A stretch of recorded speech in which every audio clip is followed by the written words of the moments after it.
What's good, greatness gang? Welcome back to another reaction, and today I have a very special reaction from a classic, iconic, one of the best TV series of all time, The Fresh Prince of Bel-Air. Not the remake Bel-Air, but the original Fresh Prince of Bel-Air. Now, we're gonna be reacting to the top 5 most emotional Fresh Prince of Bel-Air scenes.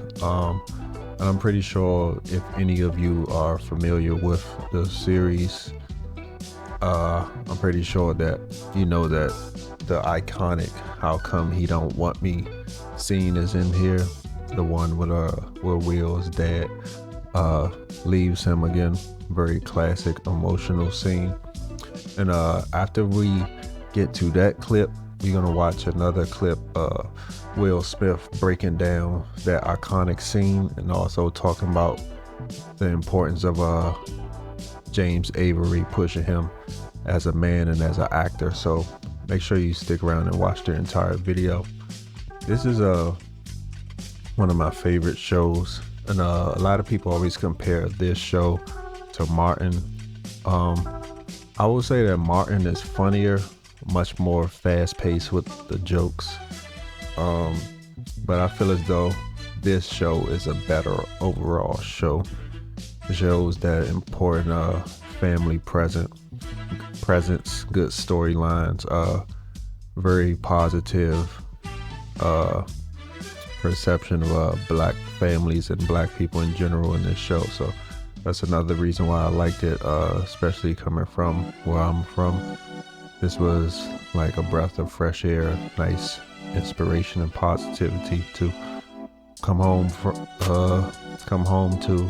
So yeah, let's check it out.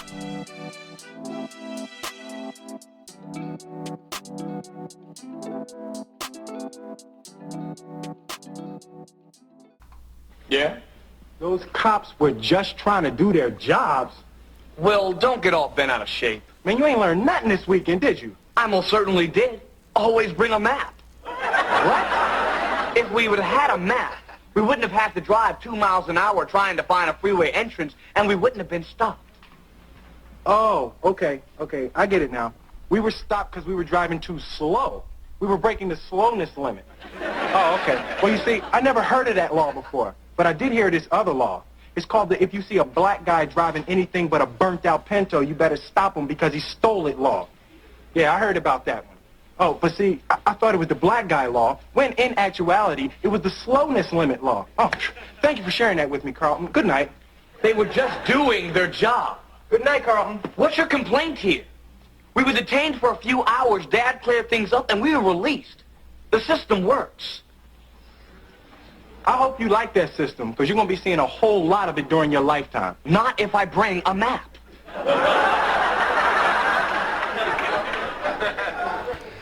I like that even in the most serious moments, Carlton or Will or even Hillary would just unexpectedly throw a hilarious joke in there. You just don't get it, do you?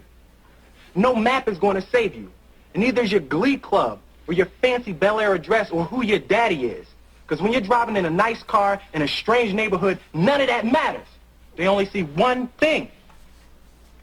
Well, maybe growing up where you did has made you a little touchy. But I think you've blown this whole thing way out of proportion. If you look at the facts... Carlton, it's late. It's a school day tomorrow, son. Yeah, okay, Dad. You know, it was awfully nice of Mr. Firth to help us out. I'll have to write him a thank you note. It shouldn't have happened in the first place, son. Good night. Dad, if you were a policeman and you saw a car driving 2 miles an hour, wouldn't you stop it? I asked myself that question the first time I was stopped. Good night, son.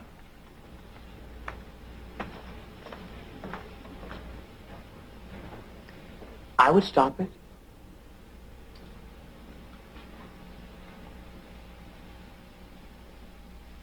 At the hospital, man.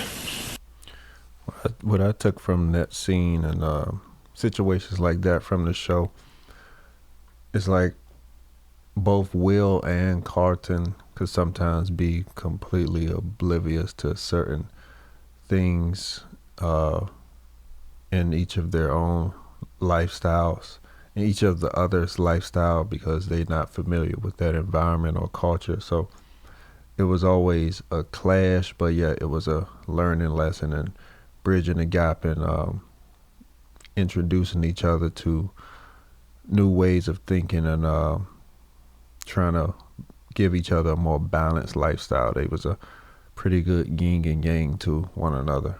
It says right here in the label to let foam sit for 45 minutes. My hands are tied.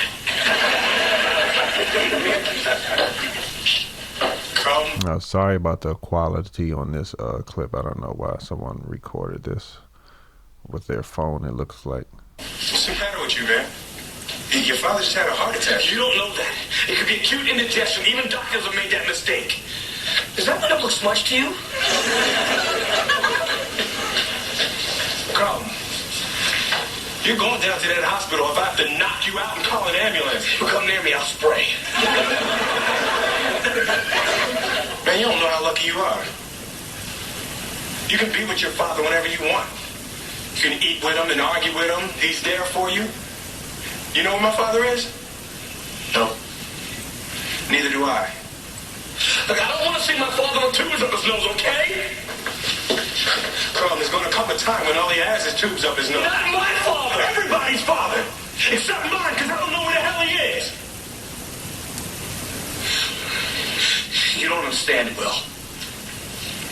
Yes, I do. You're selfish. Yeah. In situations like that, Carlton did take a lot of stuff for granted or really overlook certain things, like really coming from a family of a lot of blessings, just the blessings of even having your dad. And Will is playful and goofy, but also they like forgot a lot that he also had feelings. He was a human as well, even though he didn't show it often. Kind of like bottled a lot of stuff up inside. What? I said, give me a hug, man. Brother gets shot, he get a little emotional. Now get over here and give me some love. All right.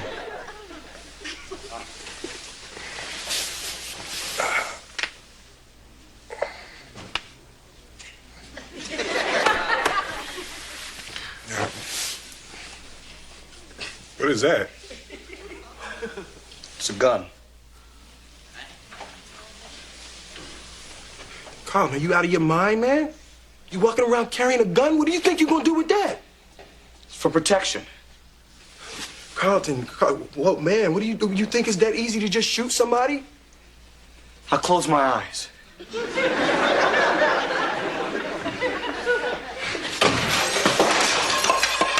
Damn.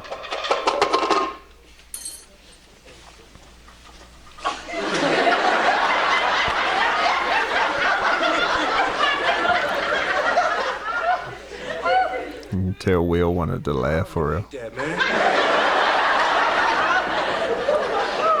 Everything's a damn joke to you. So what, you don't think I'm mad? Oh, that's another way Will kind of like disguised his pain through jokes as well. Huh? I'm laying up in this hospital an inch away from being paralyzed? You don't think I want to get up out this bed and go catch that? It's not gonna happen again, not to me. Carlton, I understand that you're scared, man. But the world can be a scary place. You just gotta learn how to deal with it, all right? Yeah, well, I found my way. That's not you, man. That's them.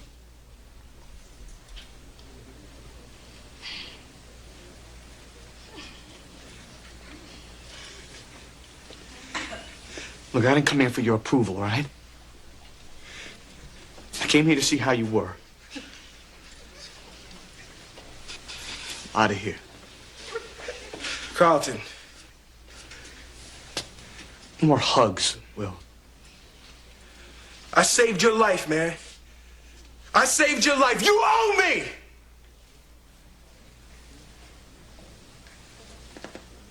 Now give me the gun, Carlton.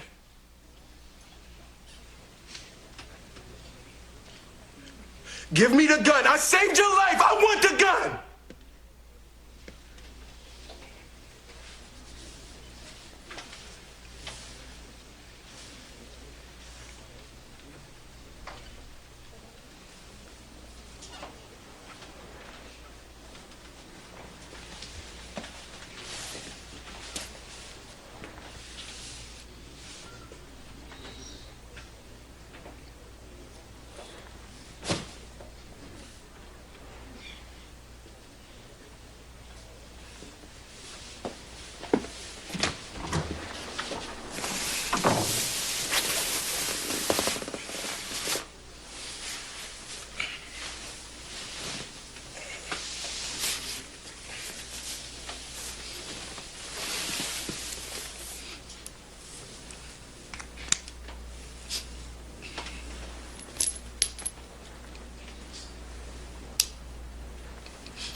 You talking to me? I'm realizing that also it's like this show was like good preparation for his films, especially his films with a more dramatic role and very big emotional scenes. This was like really good practice for him. But that scene right there, I always thought that that was a pretty underrated scene between the two of them. Like very, very believable. You know, I have something for you. I was going to save it for graduation, but after what you did, I think I'll give it to you now. Yo, season tickets to the Clippers. That's right, courtside. I remember this one. I can't take this, Uncle Phil. There's something I need to tell you. What is it? Those pills that Carlton took, they were from my locker. What? Look, Uncle Phil, I was just keeping them in case I needed them. How could you be so stupid? You know you shouldn't be messing with drugs. Look, I know, Uncle Phil. I mean, somebody gave them to me at school. I mean, I didn't mean for Carlton to take them. I didn't even know if I was going to take them. I'm sorry, Uncle Phil. Sorry? My son could have died because of you. Look, I know, Uncle Phil. That's all I've been thinking about. I mean, look, you got to believe me. I didn't mean to hurt him. Yeah, well, you did. You hurt him and you could have hurt yourself. Okay, I know, Uncle Phil. I mean, but look, I had basketball practice and school, and I was at work and everything. Oh, welcome to the real world, Will. That's not an excuse. It's never an excuse. You owe this family an apology. Vivian, kids! That's one thing I like about Uncle Phil. He always held Will accountable. Go ahead, Will.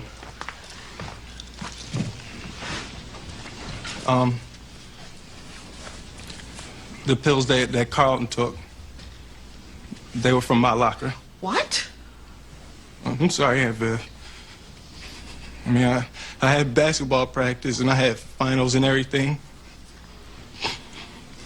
And one of the guys at school just offered me some stuff to help me stay awake. And then Carlton. Look, all I know is that somebody real close to me that I love a whole lot could be dead right now. And it would be all my fault. I'm sorry, man. I'm sorry. Come here, come here. I'm sorry, man. It's okay. You a better man than me. You happy? Now, you gonna tell Will or not?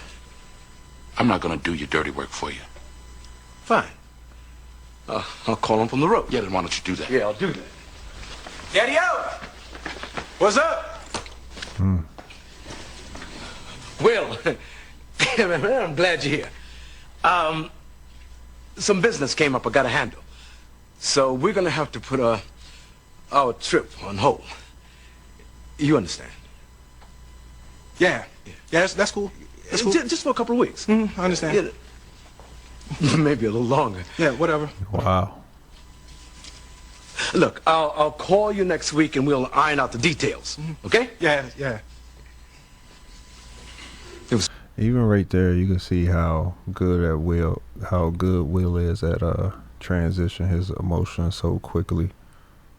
Like he went from excited to going on the trip to immediately just like F you type energy within seconds.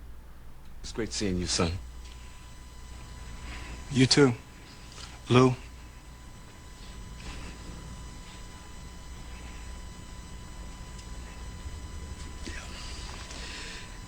Yeah, I'm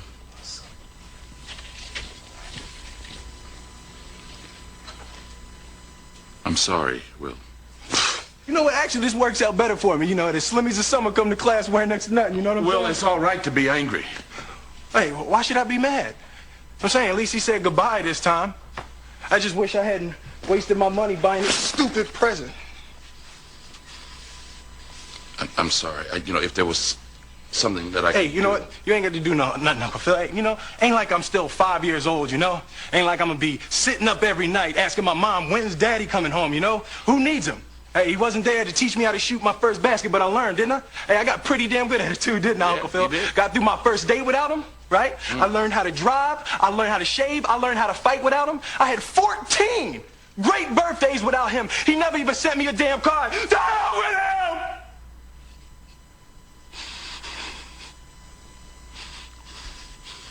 I ain't need him then and I don't need him now. Will. Nah, you know what, Uncle Phil? I'm gonna get through college without him. I'm gonna get a great job without him. I'm gonna marry me a beautiful honey, and I'm gonna have me a whole bunch of kids. I'm gonna be a better father than he ever was. And I sure as hell don't need him for that, because ain't a damn thing he could ever teach me about how to love my kids.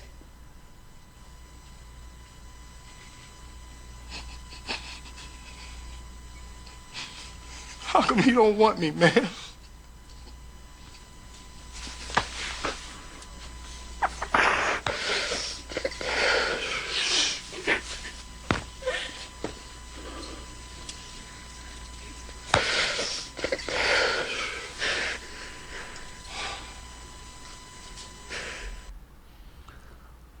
Wow. A few takeaways from that scene. Like I said, Will's skillfulness to transition his emotions so quickly as an actor and so smoothly. Like really make that anger really personal towards his father. Like you could really feel the resentment and instant hate that he was giving off. But I noticed now about this scene, I really like the role that Uncle Phil played. He didn't really try to protect Will, so to speak. Like he could have intervened with him and his dad talking and helped give some BS excuse, but he really gave Will a chance to get the hard truth that he needed, and to allow him to let those emotions out, to allow him to feel, let him know it's okay to feel a certain way. Like you don't got to play it off all the time. Like especially like him being a funny guy and just being a man in general.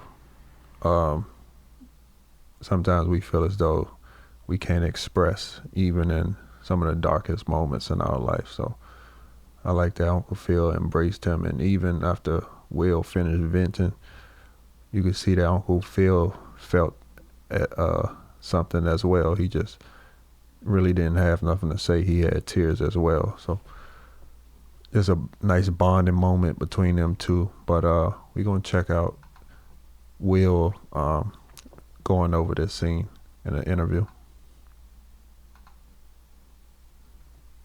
Said, you know, you had a great relationship with your father. You know, I know he passed away a year and a half ago, but you know, that scene, has taken on a life of its own on the internet, you know, with you and Ben Vereen and Yeah. Why He Don't Want Me No More. Yeah. It makes everybody cry. Like, what was the source of inspiration for that particular scene? Yeah, you know, it's funny, like that, the behind the scenes of that, James Avery was relentlessly on me to elevate.